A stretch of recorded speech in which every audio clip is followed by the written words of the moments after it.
Good afternoon, Cavaliers. I'm your lovely host, Flurlin, and we have plenty of super fun, happy, good time events to talk about here on CavCast, the show that introduces you. Mark the Lord, Ratlings! I am your magnificent king, the Rat Lord, and I'm here to bestow upon you holy information on the upcoming events of the week. Can you compliment me? We are sitting at a chill mid-50s throughout the week with quite a bit of rain, so make sure to grab your umbrella.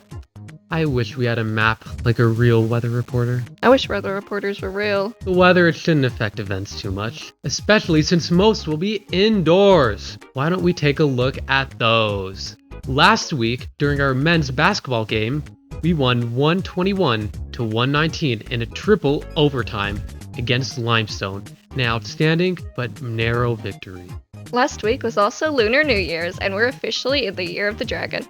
Now, into next week's events. Tuesday, the 20th, there will be a women's Bible study hosted by the Baptist Collegiate Ministries in the BCM building from 6:30 to 8 p.m. Don't forget to support Help Save the Next Girl by stopping by the OSE wing of the Slim Student Center to purchase baked goods. Additionally, from 7 to 8 p.m. in the Chapel of All Faiths, Jonah Berger, marketing professor at Wharton School of Business and best-selling author in Change in Consumer Behavior, will be doing a second live broadcast event. Wednesday, the 21st at 1 p.m. in Cantrell Hall, Career Discovery and Planning will be hosting an event about code switching and professional communication. Come on down to learn more about being a professional in Appalachia, overcoming stereotypes, and embracing your dialect. For those interested in business, there will be a McIntyre Interest Meeting from 4 to 5 p.m. in Zemmer 223. Join us to learn more about opportunities at the McIntyre School of Commerce at UVA Charlottesville. At 4 in the Chapel of All Faiths, the NSLS speaker Tamron Hall will be doing a rebroadcast of the previous topic of last week. To wrap up the night, there will be a group Bible study at the BCM building. Drop by for a discussion and reading on the parable of the budding fig tree. Ballot Health will have an info table set up in the atrium of the Slip Student Center starting at 10:30 a.m. Thursday, the 22nd, Casino Night! Gamble, gamble, gamble away all of your money at Casino Night on the 5th floor at the Slump Student Center. The event starts at 6:30 p.m., so be prepared to go all in for the activities. Join us for a night of gaming, prizes, and more. Disclaimer, no actual money will be gambled. On the flip side of that coin, there will also be a men's Bible study at the BCM building at 6:30. Engage with the community at the City of Norton litter pickup. Help clean up the community starting at 10 a.m. at the Norton Community Center. Philosophy Club meets at Zemmer 109 from 5 to 6 p.m. Join us for a thoughtful discussion on life. Join us at the Lyric Theater in St. Paul from 7 to 8 p.m. to see the Jason Cale Band. This is a cultural credit event hosted by ProArt, and students can earn 1 swag point for attending this event. Saturday the 24th, come get engaged with the community by attending the Community Nourishment Project hosted by the Future Professionals Club at 3:30 p.m. at the Ramsey Southside Picnic area. Have you ever thought about nature? How cool worms are and stuff? Yeah, but I try not to think about it that much, because I just love pollution and throwing plastics in the ocean. It makes me so jittery and fun. I think I'd rather be a cryptid in the woods. You know who else would love being a cryptid in the woods? Definitely not the Club of the Week!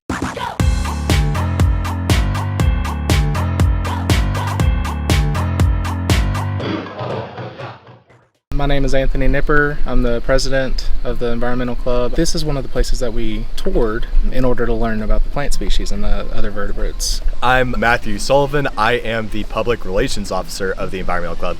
I'm excited to teach people about the local flora of the area. Yeah, so we put out a bunch of flyers and stuff so that way people around campus can know, hey, there's a plant hike where you could learn about all the edible plants, learn about their medicinal uses, etc. And it was really nice because it was at the fall season, so there was a lot of pretty colors in the trees riding up the mountain. It was just beautiful. We forgot that because of higher elevation, it's going to be way colder than it was on campus. And here I was wearing short sleeves and shorts. Thankfully, I had blankets in the back of my car, so I looked a little silly. But it was fun. So we get there and it's really, really cold. We got to see Just a beautiful landscape. We got to see all the different landforms, beautiful lake. We learned a lot about which plants were edible, different interesting facts about their uses in medicine. Common black cohosh is used to treat PMS symptoms and is really medicinally used, and they'll gather the roots and they'll sell it for money. And there's also dalsei, which looks the exact same without fruits or flowers. And dalsei is actually poisonous to consume. Matt was very knowledgeable, showed us about all these different plants. Some of them I've heard before. We talked about sassafras, we talked about wood nettle, we talked about sourwood. I really like sourwood because I just, I like finding things on the trail that I can eat, so that's meaningful to me. This is a magnolia fruit. They're technically what the fruit used to be. They're the husks. There's little compartments in each one of these that the actual fruit itself used to be in. And the main way you could tell the Fraser would be like the fruit structure is supposed to be different as well. The actual leaves themselves on the Fraser will have like a little earlobe thing at the bottom almost, which looks really cool. If you break this up and smell it, it smells very fruity, very floral.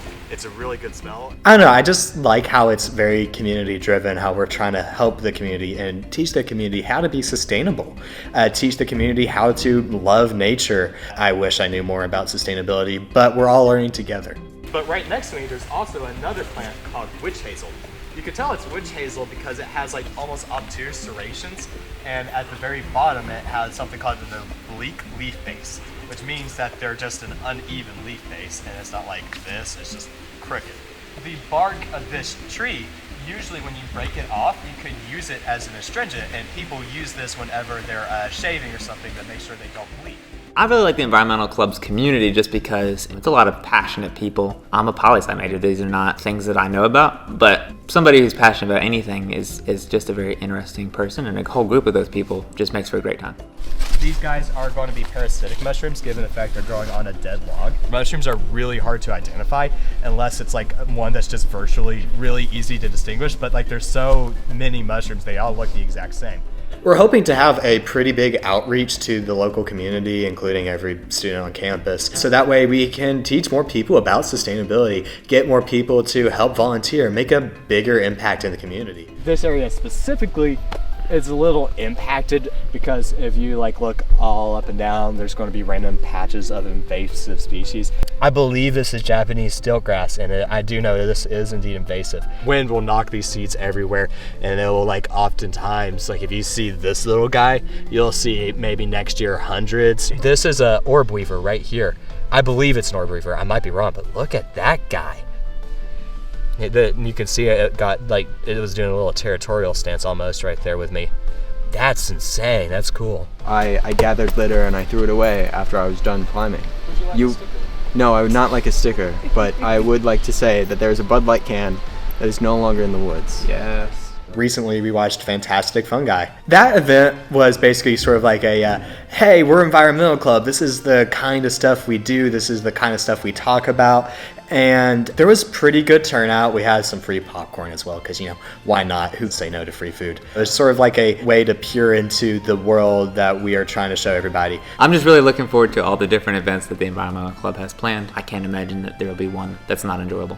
Where else are you going to have people talk to you about upcycling? Where else can you go on these really cool hikes with people that will talk to you about these animals that you can see, these plants and stuff? Where else are you going to get really cool teas that are made out of plants from your backyard?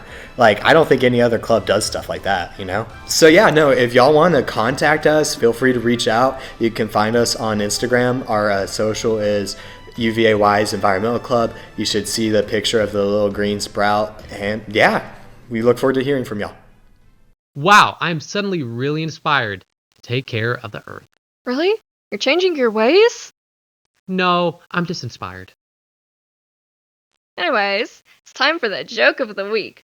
Why did the mushroom go to the party? Why? 'Cause he was a fun guy.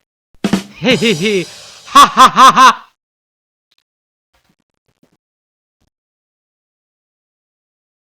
See you next week, Cavaliers!